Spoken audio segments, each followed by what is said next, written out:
Normally, when I do one of these, I say it's been a while since I've done one of these, and I think this is the first time that when I say it's been a while, it's actually been a while.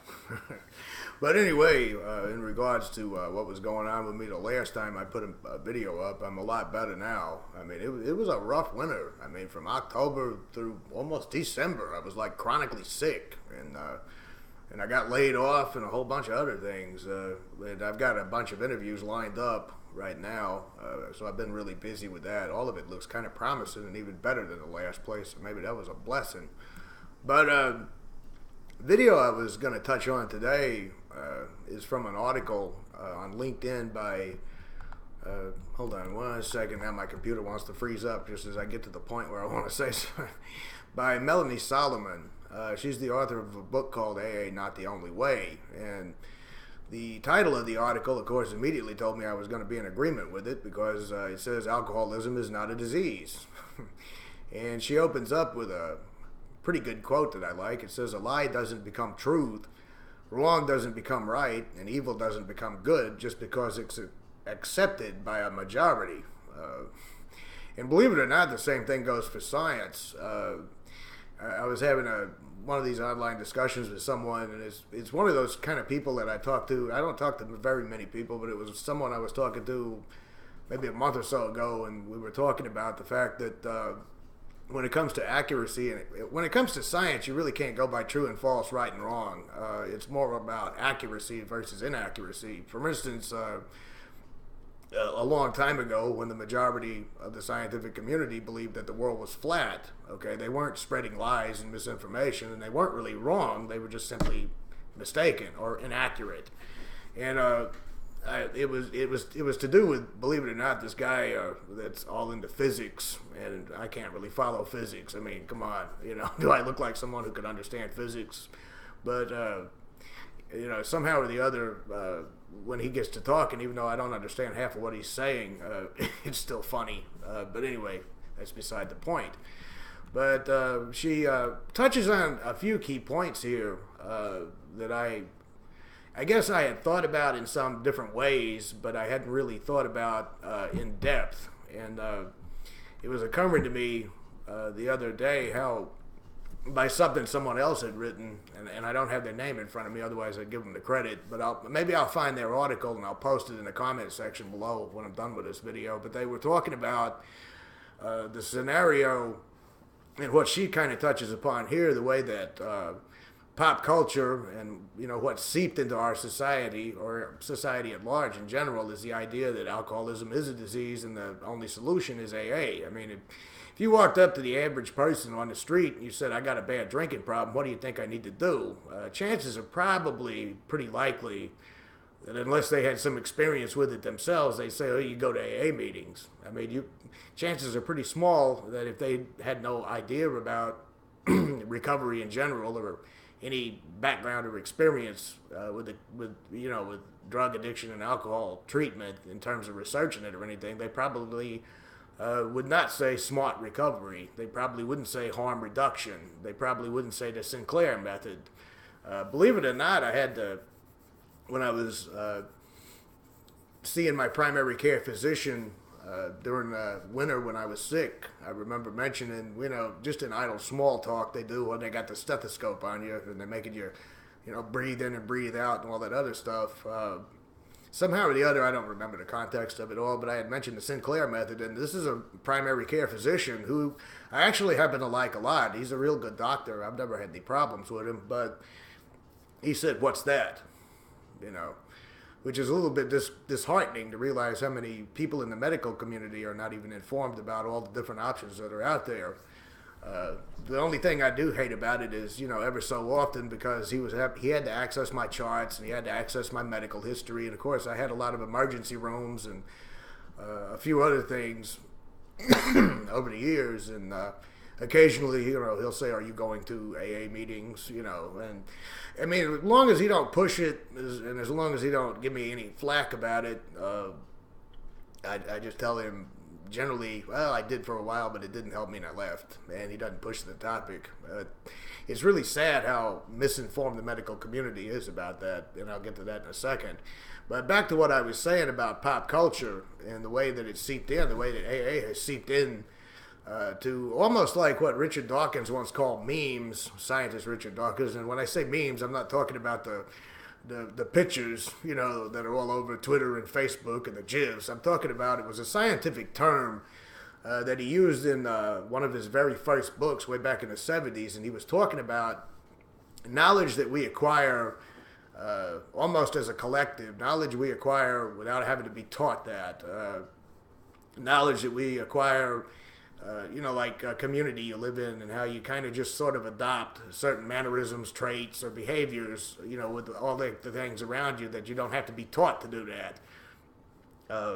And I kind of think that that's what I was getting at with AA in general. I mean, the treatment industry, the treatment center industry, with its billions of dollars, has poured into ad campaigns, and has influenced. I mean, how many times do you turn on the TV and they say, if you or a loved one is suffering with addiction, we have a solution. They don't tell you that if you don't have any, that after they get done robbing the insurance company blind, they're going to send you a big fat bill and then tell you to go to AA meetings after they done fucked you over and fucked up your life in terms of medical records. They don't tell you all that good stuff.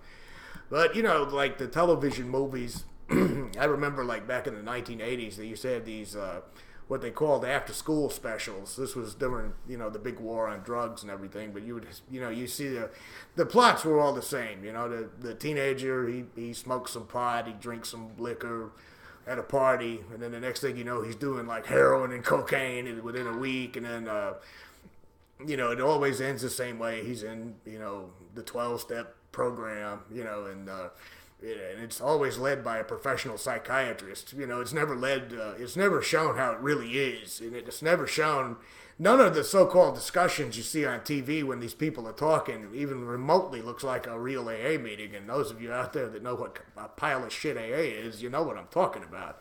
But, or they would have the Lifetime movies, where either the housewife or the husband or somebody, they start off drinking at a party, and the next thing you know, they're drinking during the day, and the next thing you know, they have this big cataclysmic event, and then they're in meetings. And usually in those TV movies, we used to see a lot back then. You would, eventually, it's always this picture of the guy sitting around looking at sparkling water, feeling like he just wants to die, and of course he has to relapse, or a friend of his has to relapse and die before he gets serious about it. It's very, very predictable. And it's still around. I mean, there are certain TV shows, I'm not going to name them, but there's certain TV shows that sort of push that. I mean, it's always a very pro-AA message. I mean, I've never seen a TV show about the predators that are in Alcoholics Anonymous. I've never seen a TV show where the sponsors tell the guy to drop off his psych meds and he commits suicide. I've never seen a TV show where a sponsor is sexually exploiting newcomer girls that are barely out of treatment and don't even, are not really capable of making decisions as of yet, or taking advantages of people, 30 years younger than he or she or whatever. You never see that, in the TV movies or the Netflix series that deal with addiction or anything like that. And, the old debate that's been raging for years and years is, does life imitate art, or does art imitate life? And, actually, I don't think that's a yes or no question. I think it's intertwined because the society, or the people who create art are products of the society they live in. So therefore, it's expressed through their art. And you always have the mavericks, or those that step outside of the box and they're original or whatever. Or they try to convey a message that maybe the mainstream doesn't see. That happens quite a lot in art. But with mainstream pop culture, there's a certain narrative. And I'm not talking in terms of anything here but addiction. There's a certain narrative that's always pushed. I mean, name me a TV show where the guy goes to smart recovery. Name me a TV show where the guy, goes to moderation management or something like that, or takes medication, and turns out to be okay, or does it on his own. Or, with whatever. I mean, they're not out there. And the reason for that is not some vast conspiracy where, a bunch of recovery people are secretly up there hijacking the satellites or whatever. It's not like that. I mean, but the fact of the matter is, there's been an awful lot of money to be made off of the disease concept of alcoholism, and that's what she's touching upon here in this article. And there's been a lot of political money made off of the disease of alcoholism. And, the old saying, follow the money, kind of applies. But I was going to just skim through a couple of things that she had written here and touch upon them, because it said that there was a writer, I can't pronounce the name, I'm from New Jersey, you got to give me a break when it comes to long names, but he wrote Limits to Medicine was his book, and he said the medical establishment has become a major threat to health. At the time, he was dismissed, but a quarter of a century later, even the medical establishment, some members of the medical establishment, were prepared to admit that he may be right. And she's citing an article by Anthony Brown in The Observer all the way back from 2002. But she touches upon the disease concept oozes into every crevice of our society, perpetuating harmful misinformation that hurts the very people it was supposed to help. Remarkably, the assumptions of a few people were accepted as fact by the medical profession without any scientific study or supporting evidence, and soon after, the concept was accepted by the general public. With this said, visiting the history of the disease concept gives us all a better understanding of how and why this all happened. Now, this is actually something I did not know. I did not know that the concept of alcoholism as a disease existed way before Blabbering Bill and whatever. I was trying to give Bob a nickname, but I can't think of one. But before Blabbering Bill came along and wrote his bullshit book, it says the disease concept originated in the 1800s with a fellow by the name of Dr. Benjamin Rush, whoever he was. But he believed those who drank too much alcohol were diseased and used the idea to promote his prohibitionist political platform. That's right, political platform. He also used his political platform to say dishonesty, political dissension, or being of African American descent were also diseases. That's a weird concept, but it was the 1800s. The disease concept was used throughout the late 1800s and early 1900s by prohibitionists and those involved in the temperance movements to also further their political agendas. Prior to 1891, the term alcoholic referred to someone who drank too much alcohol. Did not exist prior to 1891. Before that, alcohol was freely consumed and drunkenness was frowned upon. The very stigma, many sociologists contributed its non-existence to the very stigma that the disease concept removes. In fact, despite many searches, temperance adherents before the 1890s never identified drunkenness. They identified drunkenness as a person who lost control of his drinking, but it was not seen so much as a cause of, say, deviant behavior in regards to violence and crime. It was construed as a sign that an individual was willing to engage in such behavior. She cites a source there. But then she goes on to notice how history has evolved, over time. And it says the recovery community's adoption of the disease began with an early AA member named Marty Mann. Her efforts, combined with a somewhat dubious scientist named E.M. Jelinek, that sounds like a food, doesn't it, began national acceptance of the disease concept. It was Jelinek. That's one of those things you could say over and over again if you were stoned, right? Self-proclaimed scientific study that opened the door for the medical community's support. And then it goes on saying that the study was, of course, bogus, if not outright fraudulent. The surveys he based his conclusions on were from a hand-picked group of alcoholics. There were 158 questionnaires handed out, and 60 of them were suspiciously not included at the end of the study. At the end of the study itself, the final results were handpicked by both this Jelinek, or whatever his name is, and Marty Mann. And by doing so, they had actual ulterior motives, which was to gain financial support from the wealthy. By removing the stigma, the problem becomes one of the general population, which would then include the wealthy. Funny how that works. But anyway, there's a little bit more history here. I'll post a link to this article for those who want to read the whole entire thing about pretty much fraudulent studies and pretty much the way that it was a lot of PR efforts that went behind it, and how that these early studies are actually still widely used today. And I mean, here it is almost 90 years later with some of it. to still treat alcoholism. And let's see, I'm going to skip because there's more polls and statistics there.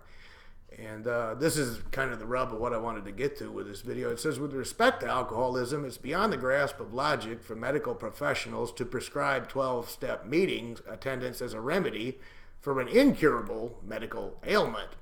Not to mention a contradiction to the supposed nature of the problem. Well, yeah, it's kind of very oxymoronic when you think about it. You've got an incurable disease, but the program only works if you want it to work. You know, what you want is beyond your control. If you have desires to drink, that's beyond you. It's the disease that's got total control over you. But you can quit if you want to bad enough, or if you're in enough pain. You know, that was the thing they used to stress that I felt was the most harmful about AA, that you had to get all the way down to rock bottom before you would want to quit. You know, by that logic, if you had a problem, say, smoking a pack of cigarettes a day, the only way you would ever be able to quit is if you smoked 8 cigarette packs a day until you got so sick of them that, you know, you were in pain or something, which that doesn't make sense either. That'd be like saying, I've noticed I'm up 5 pounds on the scale, so I better go out and gain 100 pounds, and then I'll know I'm powerless over food or something. But anyway, it says medical professionals are admittedly incapable of helping drug addicts and alcoholics, so they pass the buck to the organizations outside the medical community. But because of recidivism rates and treatment failure, the buck is passed right back. It's almost like what they say in AA about vicious cycles, isn't it? Patients in search of help pay on average over $18,000, and by the way, that was in 2003 according to that source. Can you imagine how much it is today? To attend programs based on principles promulgated by 12-step groups. After an array of varying forms of therapy, the patient's released with a prescription for lifelong attendance to AA or NA meetings.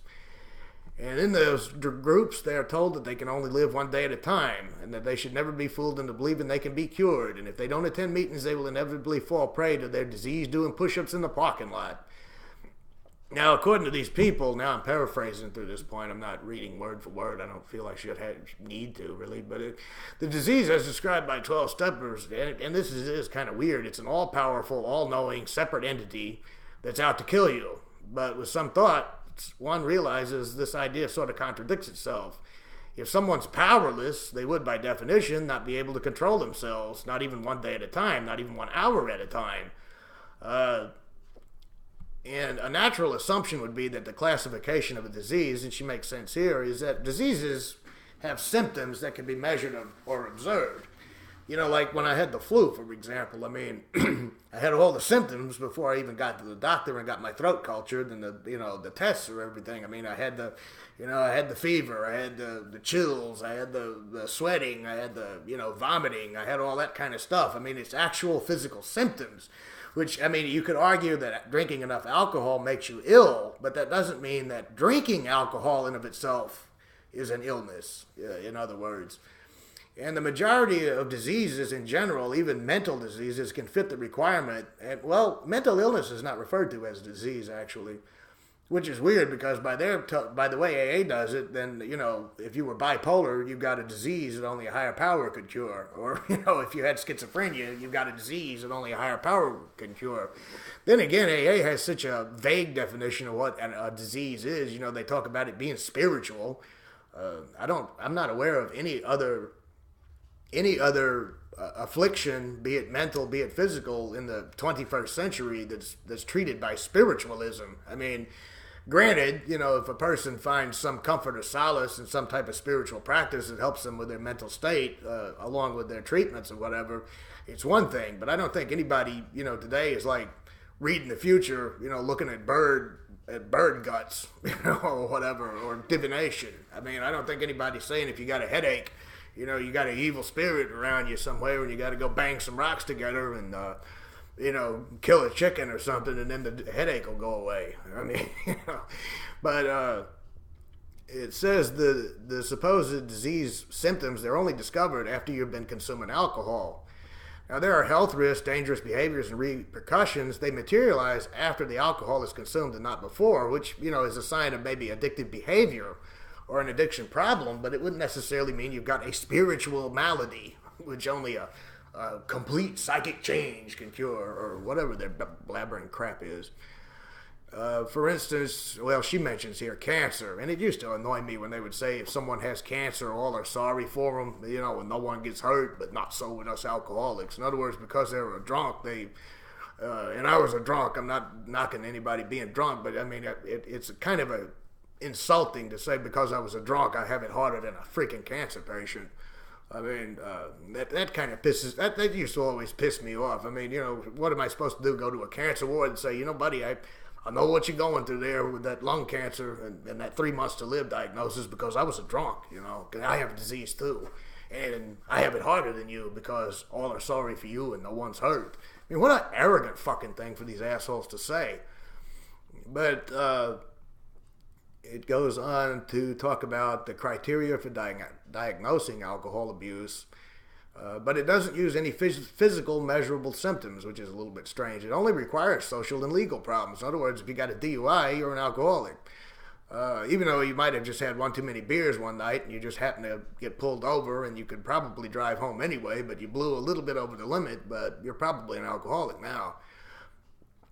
But following this logic, if a person smokes cigarettes, they do not have a problem. But when they stop smoking and go through nicotine withdrawal, then they're diseased, which wouldn't make much sense there either. Most treatment professionals seem to oblivious to these blatant contradictions. Keep in mind that cigarette smoking, according to the AMA and the DSM-4, is not a disease, although it can cause more health problems than does the use of alcohol and other drugs combined. Which is actually kind of an interesting thing. Like if you went up to someone and said, I'm smoking too much, they wouldn't say that you have to admit that you're a smokeaholic and that you need to go to treatment. Not the average person on the street. They might tell you something like, my aunt quit using the patch, or, my brother, he chewed the gum, or I follow what Ray Liotta says on TV and I'm using Chantix, which I don't recommend. A lot of people told me Chantix fucked them up. But anyway, she goes on to talk about studies and recidivism rates and how it cannot possibly be genetically inherited. It did not exist before a certain time period. I'm kind of skimming here, and I was looking for the key points I wanted to make. And she points out how all AA has done for the last 75 years is establish itself as the only hope for alcohol abusers and become a part of the social structure, and has misled the medical establishment and been used to diagnose patients with alcoholism while simultaneously giving birth to dozens of spin-off anonymous meetings. Its most outstanding accomplishment, in truth, has just been successfully promoting a fictitious disease as a fact, and it's been absorbed into the very fabric of our society.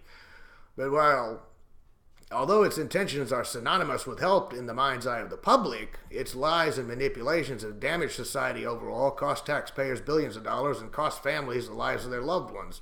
I can go along with that, just from my own anecdotal observations. And then she goes on to talk about the number of people who have, it shows an abnormally large number of people, in statistic-wise, that have generally, actually, like they say, matured out of their addictions or just stopped doing those addictions over time. For instance, like if you were in college, let's say, I'm just making up a hypothetical here, but if you were in college and you did a whole lot of drinking and you got drunk a lot of times and maybe you got in a couple of scrapes with the law, knowing how college students can be. I'm not picking on college students. I'm just giving you, like I said, a scenario. Then, by their logic, you are an alcoholic and you need to be in AA for the rest of your life. But how many people do you probably know of that throughout high school or throughout their 20s, they did a whole lot of heavy drinking and they did a whole lot of partying and they did a whole lot of getting in trouble, and then they got a little older and they just, they just don't do it anymore, Or, my uncle for a long time was a guy, he would wake up in the morning drinking like I used to do, and he would drink in the afternoons, and he got fired from jobs. I mean, I never saw the guy that he wasn't about half lit or lit. But, I remember one day when he just up and quit. It wasn't like it was just some big dramatic thing. It was just like he got really bad sick off of it, and I think he had a bad experience of some sort, and he ended up just quitting. And, I see him now, and, I haven't seen him in a long time. He lives in a few states away, but sometimes I'll see him with a six-pack of beer in his hands and, coming out of a store or something on the way home or in his refrigerator. But I've never seen him wasted. I haven't ever seen him drunk since that time. I was about 13 years old when he quit. Or, no, maybe I was, well, it doesn't matter. I'm just saying that the idea that you're completely diseased for the rest of your life and must sit in meetings forever as your only hope is just absolutely not true. But anyway, she says in conclusion, after reviewing the available research on both sides of the debate, the belief in the disease of alcoholism actually causes the disease. I'm going to go along with that. I mean, I think about how many times in AA they told me I had to hit rock bottom, and every time that I would get drunk, I'd say, well, maybe I haven't hit rock bottom yet. Maybe I haven't heard enough. Organizations and institutions that promote the disease theory are, in many cases, doing irreparable harm to the individual and performing a disservice to the population. Geneticists are aware that a predisposition does not dictate subsequent behavior. Actually, that's true. A predisposition is just that, a predisposition. It doesn't mean you have no choice whatsoever. It doesn't mean you're just a genetic puppet that's being controlled by his DNA all the days of your life. And treatment center professionals are aware that the programs they offer fail. It's an outright injustice when faced with the facts. There goes my phone. One of these days I'm going to learn to turn that thing off when I'm doing these. Anyway, it's an outright injustice when faced with facts. Stripping human beings of their ability to choose is damaging, whereas giving them back the power of their own volition is essential for recovery. Alcoholism is not a disease. And that pretty much sums up the general, theme of the article itself. And I'll post a link in it with the video description.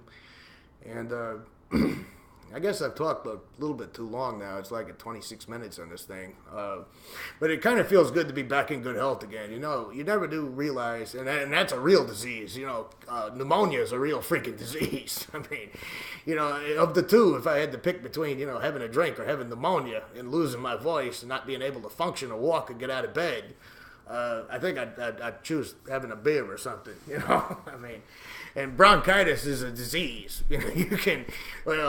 Virus disease, the flu virus, okay, but I think you get the general idea of what I'm talking about here. I mean, something you can see underneath a microscope, something you can actually see when they culture your throat, something they can actually, that manifests itself, that can be taken in a number of tests to show that you have it. It's not like, I don't think I've ever gone to a doctor with a bad cold and they said, well, your problem is that you need to surrender and find a higher power. Maybe it's because it's a virus and not a disease, eh? Anyway, it's good to be back in good health again. It's good to have some good prospects lined up with jobs again. And I hope I'll see you guys in a week this time, hopefully. Let's keep our fingers crossed. So far, 2019 is off to a good start, so thumbs up. I'm a cheery pessimist by nature. So, until next time.